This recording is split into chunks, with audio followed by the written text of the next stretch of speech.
Amahoro bana b'Imana, buri wese aharanire kuba ingirakamaro buri munsi aho ari hose. Tubifashwe muri funguro ya Nyagasani yaduteguriye kuri uyu munsi wa gatatu w'icyumweru cya kabiri cy'igisibo, tariki 3 Werurwe 2021. Isomo rya mbere ryo mu gitabo cy'umuhanuzi Yeremiya, umutwe wa 18, umurongo wa 18 kugeza kwa 20.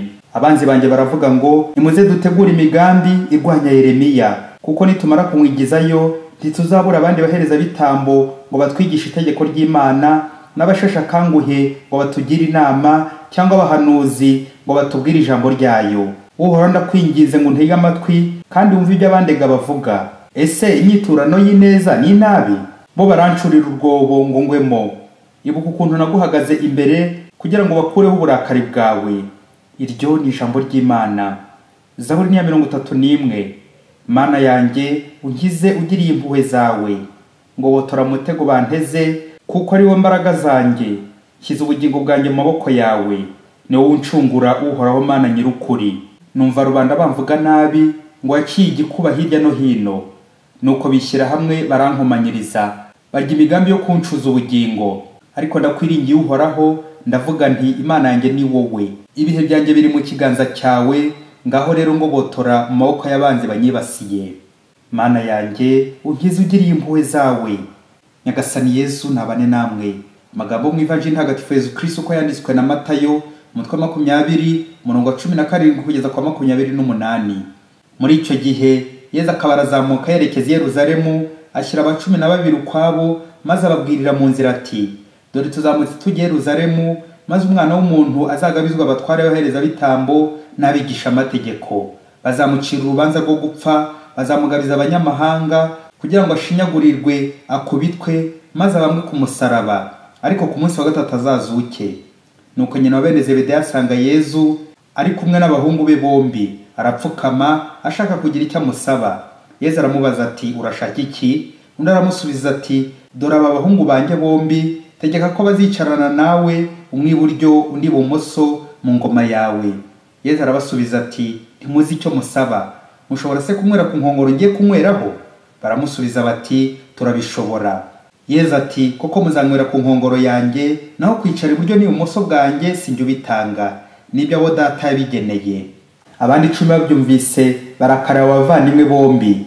Nuko Yesu arabahamagara arababwira ati: muzi ko abahawe amahanga bayigenga uko bashatse, kandi ko abatware bayo bategekesha gahato.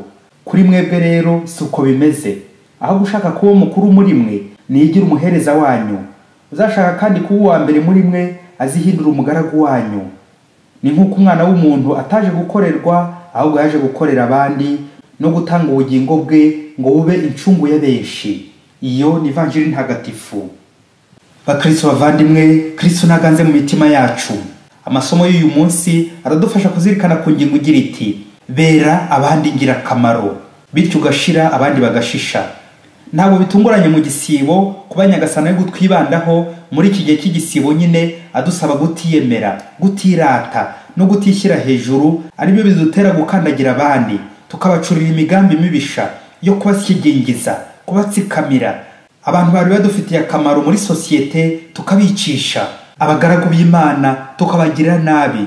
Mbese nk'uko mu isomo rya mbere abagira nabi bagenjereje Yeremiya bati: tumwice ntituzabura undi muhereza bitambo. Mbega abagome! Usibye ko waca bugufi ukarambarara imbere y'Imana, ugapfukama ukayisaba imbabazi igakubabarira, naho ubundi umuntu wese umena amaraso y'umuntu ahinduka ikivume. Ni nka cya kigeranyo cy'umwana wihanukira agashwanyira ifoto y'umuyobozi w'igihugu. Arahanwa bikomeye, yewe bagafunga n'ababyeyi be ndetse n'abandi bo mu muryango. Umuntu rero we aremwe mu ishusho y'Imana. Ese iyo umwishe wahanishwa iki? Wafungirwa he? Ko Imana yisumbye abategetsi bose bo kuri iyi si. Kwangiza isura y'Imana ni umuvumo, kugira n'abana b'Imana ni ishyano. Yeremiya umugaragu w'Imana utotezwa, ubabara, arashushanya Yesu uri hafi kugana i Yerusalemu kuko twabyumvise. Urwo rugendo rurimo ububabare n'umusaraba, bakamugira nabi, bakazamwica. Kwica umwana w'Imana ni ishyano, ni amahano, ni agahinda. Yesu rero mu Ivanjili y'uyu munsi arasaba intumwa ze, aho guharanira ibyubahiro, amakuzo y'isi, ubushefu, ubuyobozi, ubutegetsi bwo kuri iyi si, ko ahubwo baba abagaragu b'ingirakamaro. Kuko burya no mu buzima busanzwe abiyita abashefu baravuga gusa, bagatanga amategeko n'amabwiriza akakaye, ubundi abagaragu akaba ari bo bakora, babatekinisiye bakora bakavunika, abashefu akaba aribo bashimwa, bahembwa, bagahabwa igikombe. Ese njyewe ndi umutekinisiye, umukozi, umugaragu, cyangwa ndi umushefu, umutegetsi utegeka ngakoresha abandi n'inkoni y'igitugu, nkabatsikamira, nkabapfukirana, nkabakandagira, aho gukorera abandi nkabakoresha, aho kubafasha ahubwo ngashaka ko bangaragira, bampa ibyubahiro by'igisi. Ibyo byose namanjwe. Abahanga mu gusesengura Bibiliya bemeza ko ubusabe bwa bene Zebedeyi, Yakobo na Yohani bwo kwicara iburyo n'ibumoso nyuma baje kubibona, nubwo abagenzi babo ko ari 10 baje kubarakarira. Birashoboka ko babarakariye ko bagiye kubatangira imyanya y'icyubahiro. Bari bari gutekereza kimuntu. Muri iyi vanjiri Yesu arababaza ati, mushobora se kunywera ku nkongoro nzanyweraho? Barasubiza bati, turabishobora. Igisubizo Yesu abahaye nubwo kibatunguye, birumvikana atari cyo bari biteze, ariko ubusabe bwabo bwakiriwe neza imbere ya Yesu. Yesu ati, koko muzanywera ku nkongoro yanjye. Bisabiraga imyanya y'isi, ariko Yesu we abasezeranya imyanya y'ijuru. Inkongoro ya Yesu ni amaraso yagiye kumena kugira ngo abantu bagire ubuzima, babeho. Yesu azahura n'imibabaro, bamugambanire, bamubambe ku musaraba, bamwice, ariko amaherezo azazuka. Ni koko abiyemeza bose gukurikira Yesu nabo bagira uruhare ku rupfu n'izuka bye, basangira nawe iyo nkongoro, ubwo bubabare bukiza. Mu ntumwa za Yesu, abahungu ba Zebedeyi, Yohani na Yakobo, bavuga ko Yakobo ariyo ntumwa ya mbere ho w'Imana, nuko birumvikana ajya kwicara na Yesu mu ngoma ye mu ijuru. Twabigeranya n'iburyo. Noneho Yohani murumuna we niyo ntumwa yapfuye bwa nyuma mu zindi zose. Twabigeranya no kwicara ibumoso. Izi ntumwa zahuye n'amagorwa akomeye cyane, ngo ubwo babare busukura budufasha gusangira na Yesu akababaro no kwitangira abandi ngo bakire. Nguko abahungu ba Zebedeyi ya myanya baje kuyironka mu bundi buzima mu ijuru, bagaragira Yesu umwigisha wabo. Amen. Nguko kwicara iburyo n'ibumoso ntago ari uko minisitiri w'intebe, ba guverineri b'amajyaruguru, amajyepfo, uburasirazuba n'uburengerazuba, cyangwa ko umutegetsi umwe mu bavuga ari kijyana, ye baba we ryijyana he. Ahubwo kwicara iburyo n'ibumoso bwa Yesu nukumufasha kubabare, gukiza isi, nawe ukitanga ukavunikira abandi, ukamugaragu nka Yesu, ugakora neza abandi kugeza upfuye, kumena amaraso yawe ukamenera abandi.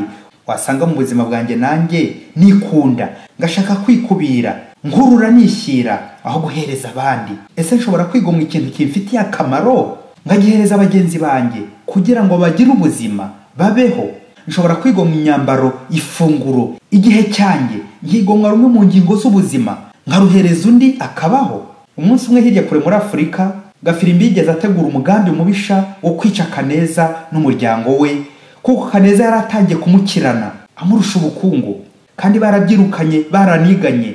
Nuko umunsi yarapanze kujya kubarangiza, ageze mu nzira afatwa n'uburwayi bukomeye, agwa mu nzira. Kubera ko yari yegeye kwa Kaneza, atangiye gutaka, Kaneza abari guhurura. Kaneza aramutabara, asanga umunywanyi we agiye gupfa, amujyana kwa muganga n'igitaraganya. Nuko amugejeyo basanga impyiko zombi zaraboze, asigaje igihe gito ngo apfe. Birangira Kaneza n'ubugwaneza bwe yigomwe impyiko imwe ngo arebe ko Gafirimbi umunywanyi we yabaho. Hashize iminsi operasiyo irangiye, barataha bakomeza kubana. Gafirimbi aho kugira ngo ashimire Kaneza ko amwongereye iminsi yo kubaho, amwitangiye, amuha impyiko, anamusaba imbabazi ko yaragiye kumugirira nabi, amwica n'umuryango we wose, ahubwo uyu nguyu akomeza ashakisha uburyo n'ubundi yamwicisha ngo azasigare mu bye, kuko n'ubundi Kaneza yakomeje kuzamuka, akora cyane, atera imbere. Gafirimbi ashakisha uburyo n'ibumoso, abuze uko yamwica, atangira gukora ibyo muganga yari yaramubujije kugira ngo akore Kaneza mu nkovu, amwumvishe. Atangira gusinda, kwiyahuza ibiyobyabwenge n'izindi ngeso mbi zose. Nuko abaturanyi babibonye birababaza cyane, basanga Kaneza baramubwira bati, ubu koko inkiko yawe yapfuye iki? Ko Gafirimbi yakomeje za ngeso zo kwiyahuza ibiyobyabwenge, itabi, ibiyoga bikomeye kandi birushaho kwangiza impyiko. Nta buryo wasanga bayimwambure ubundi yisubirane ko yica ubusa? Kaneza arabasubiza ati, naratanze, naritanze, ntago nshobora kwisubiza. Babyeyi, nguko uko Yesu aduha ubuzima akatwitangira buri munsi, ariko ntiduheme kumucurira imigambi mibisha yo kumwicisha no kumubabaza, duhemuka, dukora ibyaha, tumusubiza ku musaraba buri munsi. Ese njyewe wasanga ndimo gusubiza Yesu ku musaraba buri munsi? Yesu umbabarire, umpe gukora ugushaka kwawe buri munsi, no kugusubiza ku musaraba. Hari abantu benshi banyitangiye, bankoreye neza, bampaye akazi, bandihiye amashuri, bampaye ibyo kurya, bampaye ibyo nambara, bampaye ubuzima, bamfasha gusana ingingo z'ubuzima bwa roho n'ubw'umubiri. Ese ngewe uyu mwanya si wo mwiza wo kubitura iyo neza bangiriye? Nubwo baba batakiriho cyangwa simbabone, nabona n'abandi nagira neza nkabitangira nkabasubiza ubuzima nanjye, ubw'umubiri n'ubwa roho. Muvandimwe, kuki ukomeza gucura imigambi mibisha ushaka kumena amaraso? Mbega gafirimbi! Hari bagafirimbi bihisha mu baganga kandi abo bakagombye gutanga no kurengera ubuzima bw'abandi. Hari bagafirimbi bakuramo inda bagahuhura abarwayi, abanyantege nke, abasaza n'abakecuru. Bagafirimbi n'abakobwa n'abagore gito bakuramo inda n'abandi bose babafasha ko no gucurira Yeremiya na Yezu imigambi mibisha. Bagafirimbi bahotora, bagafirimbi baroga, gafirimbi utanga inzaratsi, gafirimbi utanga ibinini n'ishinge zo kwica utumarayika, uduhinja, urusoro, abativugira, inzirakarengane. Gafirimbi ugambanira abandi, ugacura imigambi mibisha. Gafirimbi we, wakwisubiye muri iki gihe cy'igisibo ukareka gusubiza Yezu ku musaraba. Bavandimwe, uko umuyobozi aryama nyuma y'abo ayobora akabyukana mbere yabo, ni nako umugaragu wa Nyagasani ashira abandi bagashisha, akaberaho abandi, adaharanira inyungu ze bwite ahubwo iza rusange. Ngiki gihembo n'ingororano y'ijuru tuzabona ku Mana. Muvandimwe, ntukamere nk'abari abaturanyi bityo ngo nawe ubazwe n'ineza wagiriye undi. Ntukicuze ineza wagiriye bagafirimbi indashima, kuko atari bo bazaguhemba. Erega hari ubwo twibeshya tugashaka ko abo twagiriye neza ari bo bazatwitura, nyamara ibyo baduhemba usibye ko batanabibona, ariko burya ni na bikeya ugereranyije n'ibyo Imana yaduhemba. Rero muvandimwe, ujye uharanira inyishyu yisumbuyeho imigisha y'Imana. Imana niyo ifite ibihembo bikaze byinshi cyane kurenza abo twagiriye neza. Erega usibye n'imigisha hano ku isi, hari ikindi gihembo Imana ibikuzigamiye igihe cyose ugize neza witangiye abandi, ni ijuru. Bavandimwe, dukorera ijuru dutanga kandi twitangira abandi. Imbuto y'umugisha yera ku giti cy'umuruho. Mukristo, gerageza uko ushoboye uvana amaboko mu mufuka, ukore neza, utange kandi witange. Ntugatinye imibabaro yo kuri iyi si, kuko ariyo nyanja abagaragu b'Imana biyuhagiriramo. Kubera abandi ingirakamaro buri munsi ntibitana n'imvune n'imibabaro. Aribyo Bikira Mariya yahanuye ikibeho ati, umwana wa Mariya ntatana n'ububabare umusaraba. Yezu, ndi umugaragu wawe, ndi igikoresho cyawe, ungenze uko ushaka, mbere abandi ingirakamaro buri munsi. Amen. Padiri Masumbuko Ladislas wa Diyoseze ya Cyangugu.